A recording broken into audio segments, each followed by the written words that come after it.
Sawadee-ka and good afternoon.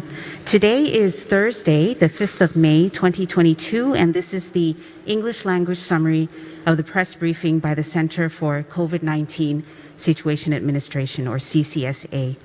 Let's start right away today with highlights of the Thai briefing given just now, which summarized discussions in the CCSA this morning surrounding a number of the usual issues, monitoring, the global, regional, and domestic situation, and specifically as it relates to the updated entry measures.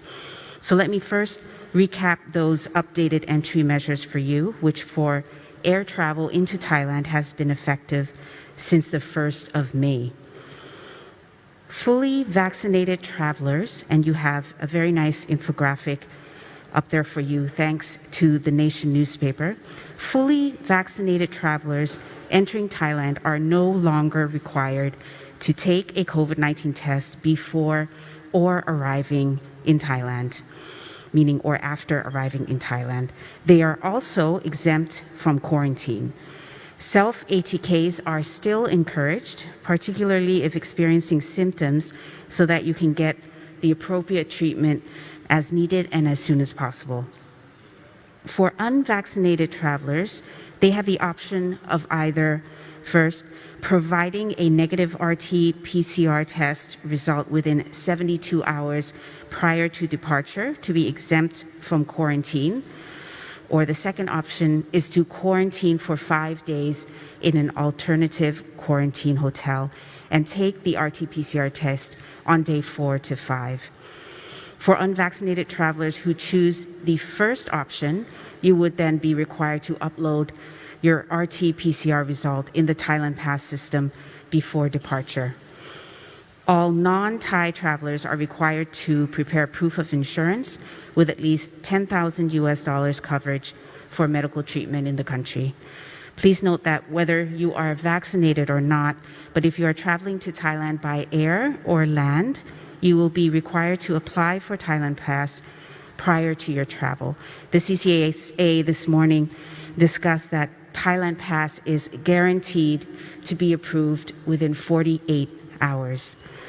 More information can be found on the Thailand Pass website and on the Ministry of Foreign Affairs media outlets. However, if you are traveling by sea, you will be required to apply for the COE. So once again, thank you to the Nation newspaper for this very clear and concise infographic. Now let's turn to our usual updates with an update on entry into Thailand, and the slide up there for you now represents that during the 1st to the 4th of May 2022, 73,004 travelers entered the country. Of this number, the majority, or 72,919 travelers, entered via the quarantine exemption scheme. 85 travelers entered with 5-day quarantine. The next slide that's coming up for you shortly, and there it is in lovely green. The majority of international travelers come from these top 10 countries of origin during that same period from 1 to 4 May 2022. And that is namely Singapore, Malaysia, India, the UAE, the UK, the US, Australia, Vietnam, Germany, and Cambodia. Happy to see a number of ASEAN countries topping that list. It reflects a welcome resurgence in regional tourism. Let's turn now to another slide. Indeed, the high number of incoming travelers is one of the indicators that we look to for the country's path to economic recovery, and to aid that recovery while also ensuring that we do not let down our guard when it comes to dealing with pandemics is international cooperation to firm up those efforts. So I am pleased to touch upon and share with you today actually the outcome of the recent official visit to Thailand of the Prime Minister of Japan, as you see there on screen, as it relates directly to supporting our fight directly against COVID-19. And that is that during the visit, the Ministry of Finance signed a loan agreement worth 50 billion yen, which is the equivalent of 13.2 billion baht, with the Japan International Cooperation Agency, or JICA. The loan is called the COVID-19 Crisis Response Emergency Support Loan and is intended to boost Thailand's public health capacity, which includes improving COVID screening procedures along border areas and helping to fund COVID-19 treatment so as to ease economic pressure on citizens. Our thanks and sincere gratitude to the government and people of Japan, and to both sides actually for making the visit a very meaningful one, also for us here at the CCSA. Let's turn now to the general situation as we usually have up for you on screen, and that is the COVID-19 situation in Thailand currently. New confirmed cases today stand at 9,790 cases. It's a very good downward trend that we are experiencing in the last few days, and you have there new recoveries at 17,109 cases. That's nearly double the amount of new confirmed cases. So these are good numbers that we're seeing in the last few days. Unfortunately, still recording those fatalities, but at a low number of 54 cases today. Most fatalities are from the elderly and medically vulnerable groups, including those who have not been vaccinated yet. Let's turn now to our usual list of top 10 provinces with COVID-19 cases. And as you know, the numbers in green reflect a number less than the previous day, in red, a number more than the previous day. And as usual, we have Bangkok topping that list, although today that number is in green at 2,990. That's followed by Buriram, Chonburi, Samut Prakan, Roi Et, and the list goes on. Let's now take a look at the progress in our vaccination drive.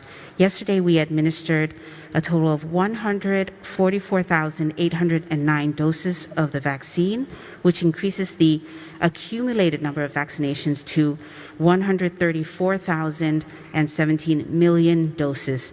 This brings us to 81%, or over 56.3 million people of Thailand's population having received their first dose. 74%, over 51.4 million people having received their second dose, and nearly 38%, which is over 26.3 million people who have received their third dose. The CCSA is now focusing efforts on getting children aged 5 to 11 years vaccinated in time before the new Thai school year begins on 17th of May, as well as booster doses for the elderly. Let me now turn to a study that has gotten quite a lot of interest lately, and that is a Harvard University study which has found that people who reported eating the most fruits, vegetables, and legumes had a 9% lower risk of getting COVID-19 and a 41% lower risk of developing severe COVID during the study period, compared with people who reported eating less fruits and vegetables. Dr. Saipin Chodwichian, director of the Bureau of Nutrition at the Department of Health, elaborated that the study found that those who based their diets on fruits and vegetables and completely abstained from meat and processed foods had a total of 73% lower risk of contracting COVID. Dr. Saipin said the WHO recommends a varied diet consisting of fruits and vegetables on a daily basis, as well as to reduce sodium intake by capping it at least 1 teaspoon, or at most, 1 teaspoon per day. Sugar and sweet foods and drinks should also be limited. On screen, you have a QR code linked to the article I was talking about in case you want to take a look at that further. Indeed, a healthy diet is as important, if not more, as getting vaccinations. Before closing, I have another piece of good news to share with you, and that is that Chulalongkorn University has recently announced some very welcome progress on the development of the Chula COVID-19 vaccine, which is Thailand's homegrown mRNA vaccine. The first lot of the vaccine is now being produced in Thailand and will seek approval from the Thai FDA for the third phase of human clinical trials very shortly. And this means that we may soon have another arsenal in our toolbox. to fight COVID. That's all I have for today. Please do all that you can to stay safe and healthy. Have a great week ahead of you, and thank you for your attention today. We will see you again next week right here. Thank you. สวัสดีค่ะ